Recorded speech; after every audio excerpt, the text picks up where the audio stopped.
Now, of course, the pandemic has been disruptive for everybody. I mean, no one has escaped the disruption. Going digital has become more important now than ever to ensure adaptability as well as resilience.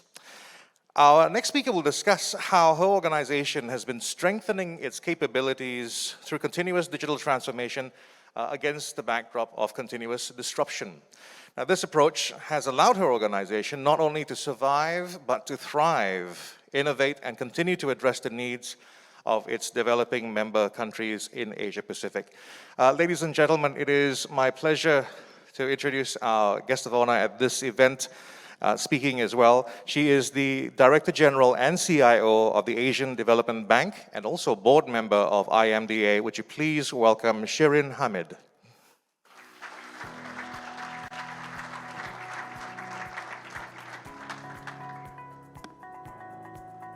Remember what I said about keeping the applause going?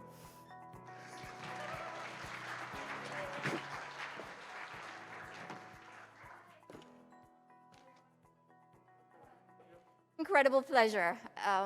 Just like what Rama said, I think it's almost 2 years since I've been up on a stage or even in this event.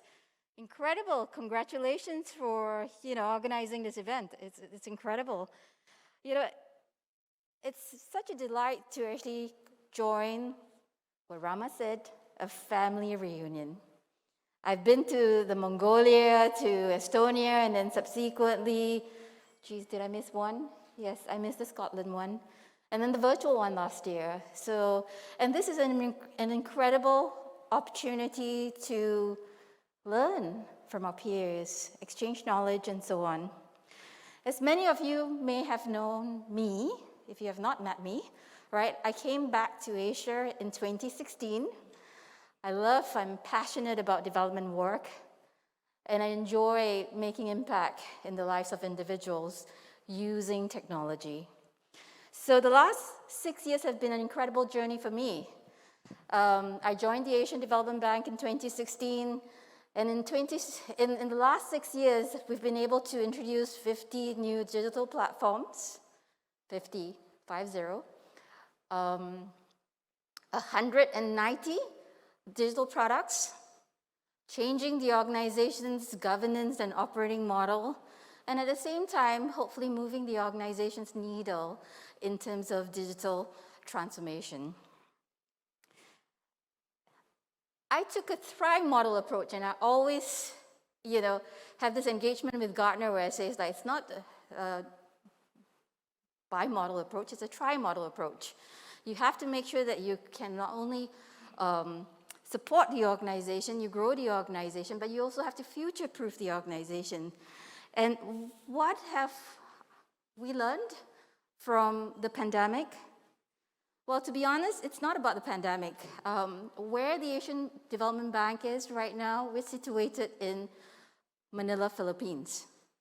So if any one of you have been to Manila, Philippines, or are aware about Philippines, you would realize that every month now, or every other week, we would have a typhoon, we have an earthquake, the building would shake, and we would look at each other and say like, okay, it's another shake, and so on. That's the kind of calamities that we live in almost on a daily, if not weekly basis. So it's not surprising that we thrived during the pandemic. To thrive in this pandemic, we had to be prepared. And what do I mean by being prepared? It's digitally embracing the organization's culture. Because digital is never really done, we're now facing a never normal. I'm talking about, somebody talks about new normal, I call it never normal. We're always changing, adapting to the changing landscape. I have 4 lessons learned. 1, be prepared, be willing to change and match the demand, understand how we use the momentum to make changes, and focus on people. We continued to operate during the pandemic from day one. Nothing stopped. We ran the operations. That was because we had all the groundwork in place. The first strategy that we put in place was just all about ensuring the bank could be resilient, be able to work anywhere, any place, anytime. Second, was to make sure that we change to actually match the demand. It's about being flexible and creating a culture that allows you to be flexible. We prioritize where we need to, and we work smarter when we need to. Third, it's about understanding to use momentum to make the changes. Before, when I first joined the bank, we would have to have a huge change campaign. I think some of you may have done this also, to ensure that the organization could adopt technologies through a robust change management program. But for us, the seeds that we sow in the earlier stages paid off. When we had to switch from Office 365, Skype, to Zoom, to Teams, it was instantaneous. So sow the seeds of change. In fact, now I've lost my page. In fact, we actually had, in last year, 20 hackathons. 1,000 solutions were submitted, with more than 3,000 startups involved, galvanizing about 35,000 interests in solving unique challenges, not for the bank, but for the developing countries. But what's dear to me is the fourth, focusing on people. Investing on people, they are the heart of digital transformation. For us, we had to galvanize the culture, the job architecture, the way we work, support the user experience, manage the risk, engage leadership. Focusing on people and culture are the game changers in digital transformation. Understanding this, we had 3 key drivers of change over the last several years. We equipped our people with new ways to work, with new skills. We prioritized change management. And this week, we had just launched the Digital Fitness Program. We want to increase the digital dexterity and maturity so that we help the bank to thrive. We're not only mainstreaming digital dexterity, we're also focusing on people and culture. We started our core values in IT, and now even the organization is working towards a bank-wide culture transformation. So to bring this into first full circle, the digital transformation will be introduced in waves. We finished the first wave. I'm happy to share that after 5 years with 14 different programs, including actually modernizing our mainframe system. Now, many of you will not touch your mainframe, especially if you're the bank, right? Because that's the last thing you want to touch. I have a 40-year-old mainframe system. But I'm happy to share in July this year, we actually successfully migrated a 40-year-old mainframe system to a new platform. Right? 74% of organizations fail to do that. But we learned from the past. We actually do this smarter in terms of migrating this platform. We're now in our second wave, which is the digital agenda.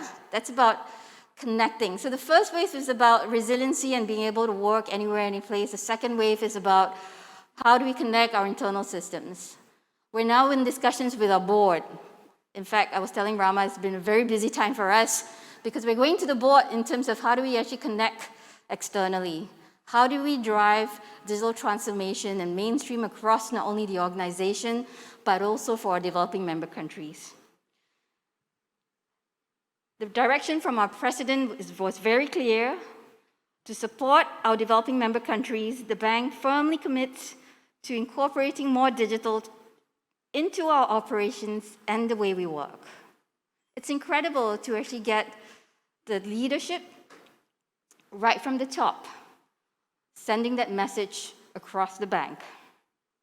So I'd like to end this note. Please bring people in the digital transformation journey. No one in the organization should be left behind. Technology is just the tip of the iceberg. Triple invest. Invest in IT for the organization's future. Invest in people People are the heart of digital transformation. Take the people along the journey. And lastly, invest in digital innovation. Maximize the technology, collaborate with partners, and co-create, experiment with new technologies. Finally, I want to thank Rama and the CIO Academy for the honor and organizing these valuable CIO ConnectGov Summits. They have truly, truly been a valuable resource for all of us. I too have had the honor of being one of the judges of the CIO Academy inaugural Southeast Asian Inspire Tech Award, the first one.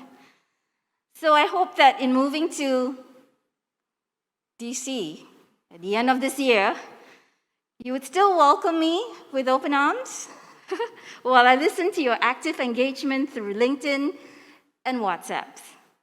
Thank you, Rama, David, and colleagues. I wish everyone a very rewarding engagement throughout the summit. Thank you.